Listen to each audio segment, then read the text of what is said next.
আসসালামু আলাইকুম। আনিশা ভিলেজ ফুডে আপনাদের সবাইকে স্বাগত জানাই। প্রতিদিনের মতো আজকেও আমি একটি নতুন রেসিপি নিয়ে এসেছি। তো আজকে আমি পাকা আমের পাটিসাপটা রেসিপি আপনাদের সঙ্গে শেয়ার করছি। তো আপনারা ফুল রেসিপিটা দেখতে থাকুন। তো দেখুন, এখানে আমি দুটো পাকা আম নিয়েছি আর এক প্যাকেট সুজি নিয়েছি, দাম মাত্র 10 টাকা। তো সুজিটাকে আমি একটি মিক্সি জারের মধ্যে নিয়ে নিচ্ছি।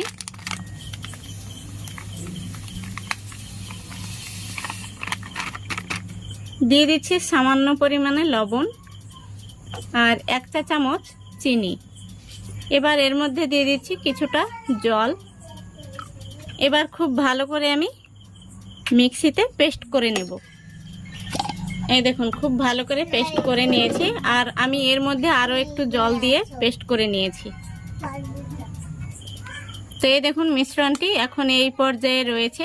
তো এখন আমি এর মধ্যে জল মেশাবো না, এটাকে এবার আমি একটা সাইডে সরিয়ে রাখছি। এবার এখানে আমি আম দুটো কেটে নেব।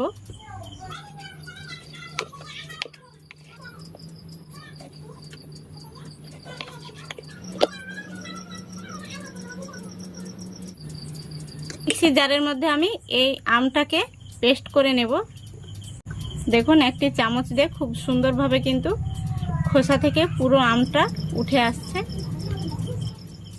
তো পুরো আমের শাঁসটা কিন্তু বের করে নিয়েছি।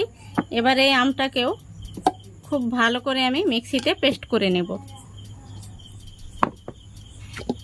এই দেখুন, আমের পিউরিটা কত সুন্দর হয়েছে। একদম মিহি করে পেস্ট করে নিতে হবে। তো এবার আমি এই সুজির মিশ্রণের সঙ্গে আমের পিউরিটা দিয়ে দিচ্ছি। এবার একটি চামচ দিয়ে খুব ভালো করে মিশিয়ে নিতে হবে। খুব সুন্দরভাবে মেশানো হয়ে গেছে আর দেখুন কালারটাও খুব সুন্দর হয়েছে। তো এর মধ্যে আমি কিন্তু কোনো রকম ফুড কালার মেশাইনি। তো এখানে আমি জারটা ধুয়ে সামান্য একটু জল দিয়ে দিচ্ছি। আবারও খুব ভালো করে একটু মিশিয়ে নেব। খুব ভালো করে মেশানো হয়ে গেছে আর দেখুন মিশ্রণের লেয়ারটা কিন্তু এরকমই হবে। এবার আমি এটাকে ঢাকা দিয়ে রেস্টে রেখে দিচ্ছি 10 মিনিটের মতো। আর এই 10 মিনিটের ফাঁকে পাটিসাপটার ভেতরের পুরটা তৈরি করে নেব। গ্যাসটি আমি অন করে দিয়েছি।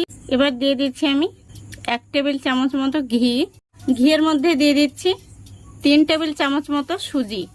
এই সুজিটাকে আমি খুব ভালো করে ভেজে নেব। আপনারা ঘিয়ের পরিবর্তে সাদা তেল দিয়েও ভেজে নিতে পারেন, তবে ঘিটা দিয়ে ভাজলে খুব সুন্দর একটি স্মেল বের হয়।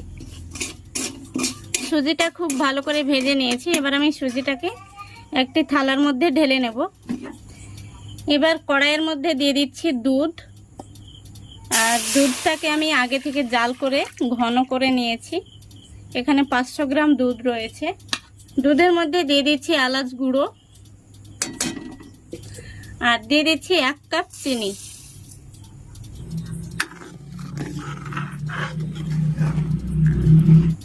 এখানে আমি কিছু কাঁচা বাদাম নিয়েছি, কাঁচা বাদামগুলো এইভাবে কেটে নিয়েছি, দিয়ে দিচ্ছি।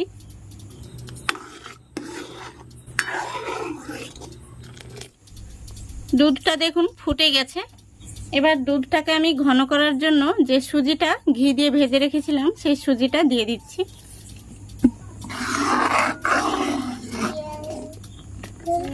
এইভাবে আমি কিছুক্ষণ জাল করে নেব মিডিয়াম ফ্লেমে। তাহলেই কিন্তু দুধটা খুব তাড়াতাড়ি ঘন হয়ে আসবে, যেহেতু এর মধ্যে সুজি দেওয়া রয়েছে। আর এইভাবে অনবরত নাড়তে হবে, নইলে সুজিটা তলা থেকে লেগে যেতে পারে। তো দেখুন, পাটিসাপটার জন্য কিন্তু ক্ষীরটা একদম রেডি হয়ে গেছে। এবার আমি গ্যাসটা অফ করে দিচ্ছি আর ক্ষীরটাকে একটি পাত্রে নামিয়ে নেব। তো দেখুন, এবার আমি একটি ফ্রাই প্যান বসিয়ে দিয়েছি আর মিশ্রণটি কিন্তু একদম সঠিক পর্যায়ে রয়েছে। আর এইরকম একটি আমি গোল হাতা নিয়েছি। এবার আমি এই গোল হাতায় করে 1 হাতা করে ব্যাটার দিয়ে দেব। তারপরে ফ্রাই প্যানের হাতনটা ধরে এইভাবে গোল করে নেব। এইভাবে 1 থেকে 2 মিনিট মতো রাখলেই উপর দিকটা শুকিয়ে আসবে। দেখুন উপর দিকটা খুব সুন্দরভাবে শুকিয়ে গেছে। এবার আমি একটা সাইডে যে ক্ষীরটা বানিয়েছি সেই ক্ষীরটা দিয়ে দিচ্ছি। এবার একটি স্প্যাচুলা দিয়ে এইভাবে ভাঁজ দিয়ে নেব। তো দেখুন কত সুন্দরভাবে কিন্তু উঠে আসছে। একটি পিঠা কিন্তু একদম রেডি হয়ে গেছে। এবার একটি সুতি কাপড় দিয়ে এইভাবে মুছে দিচ্ছি। আরও একটি পিঠা দিয়ে আপনাদের দেখিয়ে দিচ্ছি। আবারও এইভাবে ফ্রাই প্যানের হাতনটা ধরে এভাবে গোল করে নিতে হবে। এখানে একটি আমের টুকরো রয়ে গেছে, উপর দিকটা শুকিয়ে এসছে। আবারও আমি এর মধ্যে কিছুটা ক্ষীর দিয়ে দিলাম। তারপরে দেখুন এইভাবে স্প্যাচুলা দিয়ে খুব সুন্দরভাবে মুড়ে নেব। দেখুন কত সুন্দর হয়েছে। তো দেখলেন তো, আরও একটি পিঠা তৈরি হয়ে গেল। এই দেখুন এইভাবে আমি সবগুলো পিঠা তৈরি করে নেব।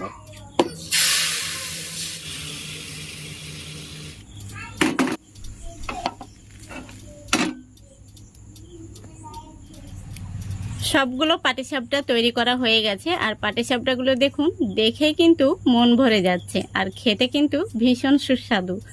তো দেখুন কত সুন্দর হয়েছে আর কালারটাও দারুণ হয়েছে। তো একবার হলেও পাকা আম দিয়ে এইভাবে আপনারা পাটিসাপটা বানিয়ে দেখবেন, খেতে কিন্তু ভীষণ মজা। তো এই দেখুন ভেতরের পুরটা দেখুন, এই দেখুন দারুণ হয়েছে।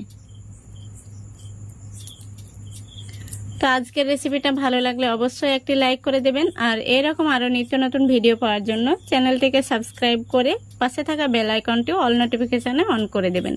আজকের মতো এখানেই বিদায় নিচ্ছি। ভালো থাকবেন, সুস্থ থাকবেন। খোদা হাফেজ।